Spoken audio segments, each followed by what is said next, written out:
அஸ்ஸலாமு அலைக்கும் வரஹ்மத்துல்லாஹி வபரகாத்துஹு. அல்ஹம்துலில்லாஹி ரப்பில் ஆலமீன். அகிலத்தின் இறைவனாகிய அல்லாஹ்வுக்கே எல்லா புகழும். அன்பார்ந்த சகோதர சகோதரிகளே, பல சோதனைகள நம்ம வாழ்க்கையில கண்டுகொண்டே வரோம். இப்படி இருக்கக்கூடிய சூழ்நிலையில அல்லாஹ்விடத்துல எவ்வளவு பெரிய கண்ணியம் அதுக்கு இருக்குங்கிறத நம்ம தெரிஞ்சோம் அப்படின்னா, மிக சந்தோஷப்படுவோம். அல்லாஹ்வின் தூதர் சொல்லக்கூடிய செய்தி சஹீஹுல் ஜாமியில் பதியப்பட்ட சரியான செய்தி. அதாவது சோதனைகளால இந்த உலகத்துல சோதனையால இருக்கப்பட்டவர்களுக்கு அல்லாஹ் மறுமை நாள்ல கூலி கொடுக்கும் பொழுது, இந்த உலகத்தில் ஆஃபியத்தோட நிம்மதியோட வாழ்ந்தவர்கள் நினைப்பார்கள், நம்முடைய உள்ளங்கள், நம்முடைய தோள்கள் கத்தரிக்கோளால் வெட்டப்பட்டிருக்க கூடாது. அவ்வாறு இருந்திருந்தால் நமக்கும் இதுபோல் நற்பலன்கள் கிடைத்திருக்குமே என்று ஏக்கம் கொண்டவர்களாக இந்த எண்ணத்தை அவர்கள் நினைப்பார்கள் என்று அல்லாஹ்வின் தூதரவர்கள் சொல்லக்கூடிய செய்திகள் நம்ம பார்த்தோம் அப்படின்னா, அல்லாஹ் அதற்காக கொடுக்கக்கூடிய நன்மைகள் எந்த அளவுக்கு ஆகச்சிறந்த ஒரு நன்மையா இருக்கும். இந்த அளவுக்கு அவங்க என்னுடைய தோள்கள் கத்தரிக்கோளால் வெட்டப்படுறதுங்கிறது எவ்வளவு சிரமமான ஒரு விஷயம் ஒரு மனிதனுக்கு.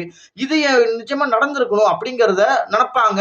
அல்லாஹ்வுடைய அந்த மிக பிரதானமான அந்த நற்கூலியை பார்த்துட்டு அந்த அளவுக்கு நற்கூலி மிகச் சிறந்ததாக இருக்கும். நம்ம உள்ளங்களே கற்பனை பண்ண முடியாது அப்படிங்கிறது ஆகச்சிறந்த ஒரு விஷயமா இருக்கு. ஏன்னா வரக்கூடிய காலத்துல எந்த சோதனைகள் நிச்சயமாக இருந்தாலும் அல்லாஹ்விற்காக நன்மை எதிர்பார்த்தும் அல்லாஹ்விற்காக பொறுமை காரதும் நிச்சயமாக இருக்க வேண்டும் என்பதை இதன் மூலியம் நாம் உங்களுக்கு சொல்ல வருவதாகுது. அஸ்ஸலாமு அலைக்கும் வரஹ்மத்துல்லாஹி வபரகாத்துஹு.